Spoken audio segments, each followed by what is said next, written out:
você acha que a gente pode falar de que hoje, por exemplo, essa materialização da fé, isso é uma involução? Quando nós precisamos materializar demais, se eu não vejo a imagem que chora, se eu não vejo um milagre, eu não consigo acreditar em Deus. Isso é uma forma de evoluir do ponto de vista espiritual, né? Porque evolução e essa fetichismo, sensibilidade né? espiritual, isso foi muito interessante. Essa sensibilidade ao mistério, que foi a expressão que você usou. Quando você percebe que algumas pessoas simples não carecem disso para crer. A sensibilidade ao mistério é tão grande que ela se... Quer ver um exemplo muito interessante que eu tive? Foi quando eu pude ter intimidade na casa da Adélia Prado. Porque a primeira vez que eu vi a Adélia, eu vi como fã. Aquela coisa chata, né? Você não consegue nem conversar com a pessoa. E depois que a gente foi tendo mais contatos, uma vez eu tive a oportunidade de ir na casa dela, no dia do aniversário dela. Estava lá ela, com todas as irmãs dela, e eu achei assim bonito porque teve, antes de eu ir embora, elas pediram para rezar por mim. Todas as irmãs oraram por mim. E eu fiquei sentado ali no meio, e todas elas colocaram a mão sobre a minha cabeça. Eu achei muito interessante porque é uma família de mulheres muito preparadas do ponto de vista intelectual. Aquela inteligência que a gente vê em Adélia Prado, você vê no Zé, que é o marido dela, você vê nas irmãs. Então é uma casa de gente inteligente. Uma casa de gente muito preparada. Você pode conversar qualquer assunto ali que você tem amparo intelectual para isso. Mas de repente, toda aquela inteligência rendida, um jeito simples de rezar e pedir a Deus que me protegesse, aquilo foi de um... Entrega, é aquilo que a gente fala no primeiro bloco. Justamente. Sabe, e aí essa frase sua aí para mim esclareceu uma experiência do passado que hoje eu vi a partir disso que você disse. E sabe, acho que nós precisamos cada vez mais ter uma educação para essa sensibilidade. A gente não nasce tendo essa sensibilidade, a gente precisa educar essa sensibilidade. E na catequese dos primeiros, do cristianismo dos primórdios, falava-se muito de mistagogia, que seria mais ou menos a pedagogia do mistério. Pedagogia do mistério, misturando pedagogia e mistério, da mistagogia. O que seria a mistagogia? Seria a educação para essa sensibilidade de ver o que não se vê, de sentir o que não se sente. Eu vi o Senhor. E daí participar da Eucaristia. A Adélia Prado tem uma frase que diz assim: às vezes eu tenho que sair da missa e procurar um lugar para rezar. Por quê? Tem missa que cansa, gente. É material demais, né? Fábio, às vezes você não prega uns retiros e você sai cansado. Você não tem vontade de dizer para o Ministério de Música: não dá para vocês guardar os instrumentos? Vamos parar, né? Vamos começar de novo. Vamos desligar a luz? Vamos parar com esse cansaço religioso, com esse de obrigações, né? Muitas vezes. De obrigações, de ter que rezar sem parar. Vamos parar um pouquinho e simplesmente saborear o mistério? Porque sem saborear não tem sabedoria. Eu dei uma entrevista agora, essa semana, para um jornal da Academia Brasileira de Letras, que chama Jornal das Letras. E é claro que veio um conjunto de perguntas muito inteligentes de lá, né? E tinha uma pergunta que estava justamente dizendo isso: padre, o senhor articula o tempo todo o discurso religioso e a arte, né? O senhor acredita verdadeiramente no poder redentor da arte? Por quê? E legal. Eu achei interessante porque eu estava dizendo, porque ambos discursos nos descansam. Tanto o discurso artístico, tanto a experiência artística quanto a experiência religiosa, elas nos fazem esquecer que o tempo existe. E toda vez que eu faço a experiência do esquecimento do tempo, eu vivo uma espécie de redenção. Eu toco uma parte da vida que não é cronologia.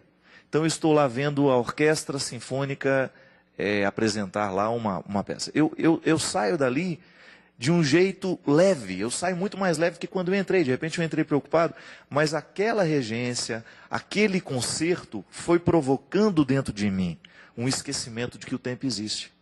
A mesma coisa, padre, eu me recordo, as minhas experiências com você como padre sempre foram muito saudáveis.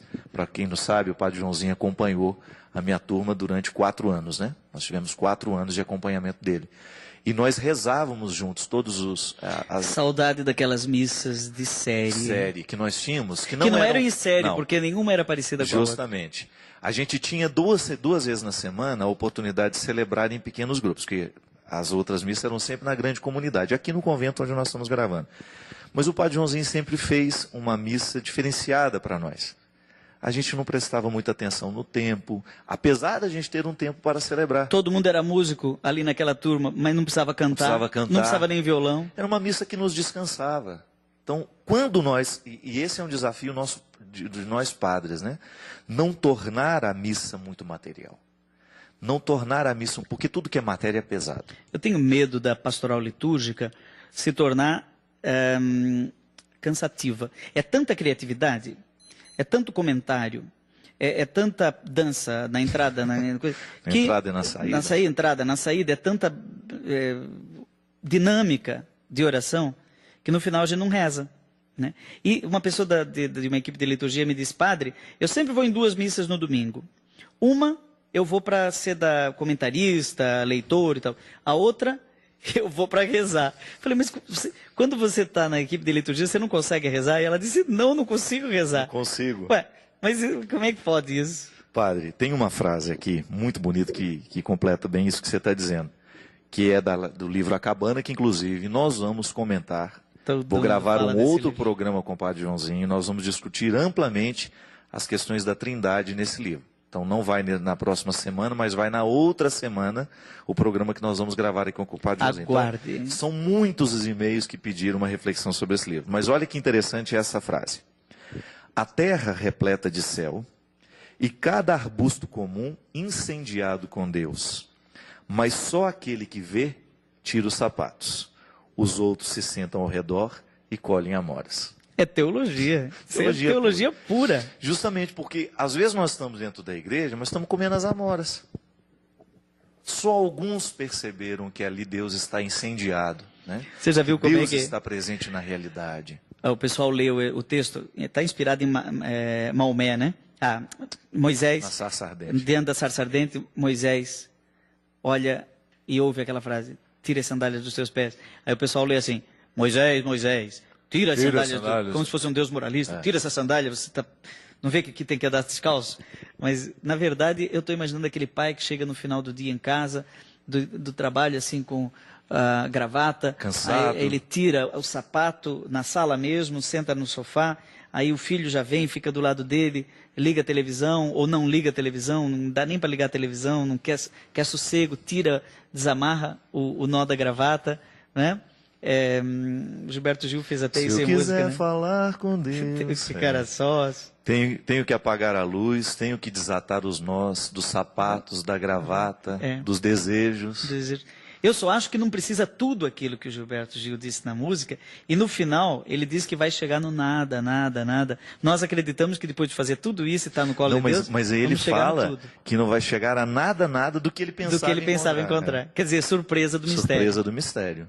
Preserva o mistério, né? Que interessante. E padre, interessante que quando a gente faz essa experiência que não é material, nós damos a Deus o direito de ser quem Ele é. Porque nós materializamos muito, também no pensamento. Quantas vezes nós esbarramos em caricaturas do sagrado?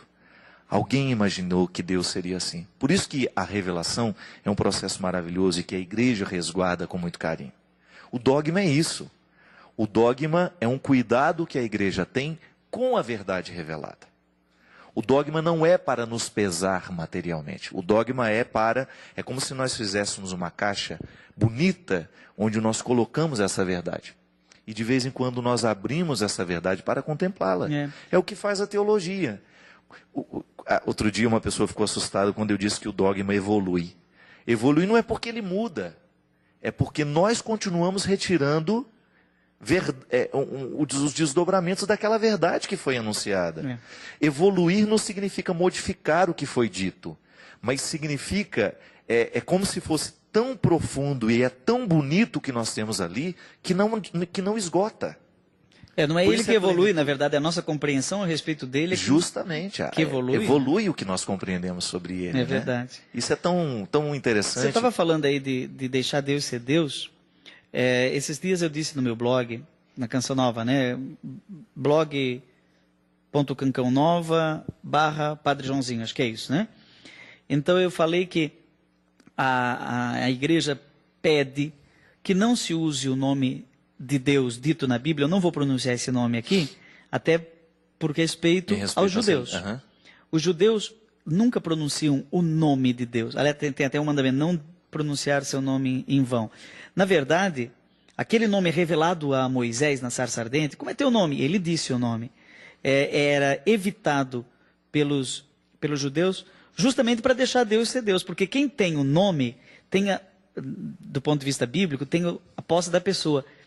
E esgota o sentido da pessoa. O nome, quando Maria Madalena escuta Jesus dizer Maria, aí ela reconhece Rabone, mas ela não diz Jesus, ela diz Senhor, Rabone, né? meu Senhor, né?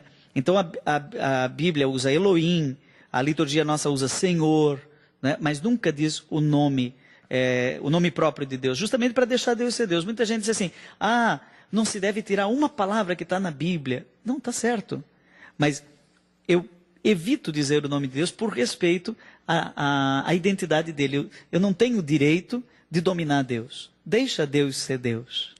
Não é? Porque é o melhor jeito de viver a salvação, né? Porque se eu faço um Deus à minha imagem e semelhança, é bem provável que eu viva na condenação.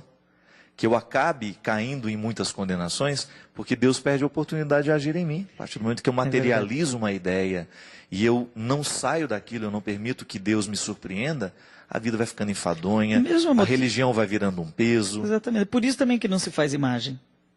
A Bíblia diz, não faz imagem. Não fica representando demais Deus. Não fica impondo demais a tua imagem, vamos dizer, plástica, né? O teu desenho de Deus, o teu nome de Deus, o teu discurso de Deus. Aí você vai dizer, então nós devemos calar. Lá no fim, nós devemos calar, sim. O livro de Jó fala muito isso. Jó não ficou falando sobre Deus. Os amigos dele ficaram falando sobre Deus, dando conselho, não sei o que, no sofrimento.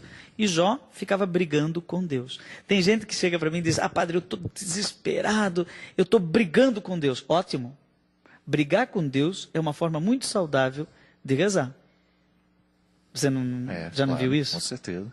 E às vezes a oração mais sincera que nós podemos ter diante de uma determinada situação é dando uns gritos mesmo, né? Falei, e aí, Senhor? Reclamamos. Como é que eu faço agora, né? Porque isso é nisso que está a beleza desta intimidade que nós podemos ter com o Senhor. Quando nós descobrimos que a minha experiência me dá a intimidade que eu tenho com Ele me autoriza a chegar e dizer o que eu verdadeiramente estou sentindo. A minha oração não precisa ser uma maquiagem. Você não precisa ficar inventando coisas para dizer a Deus. Diga a Ele a sua vida. É o jeito mais sincero e bonito de rezar.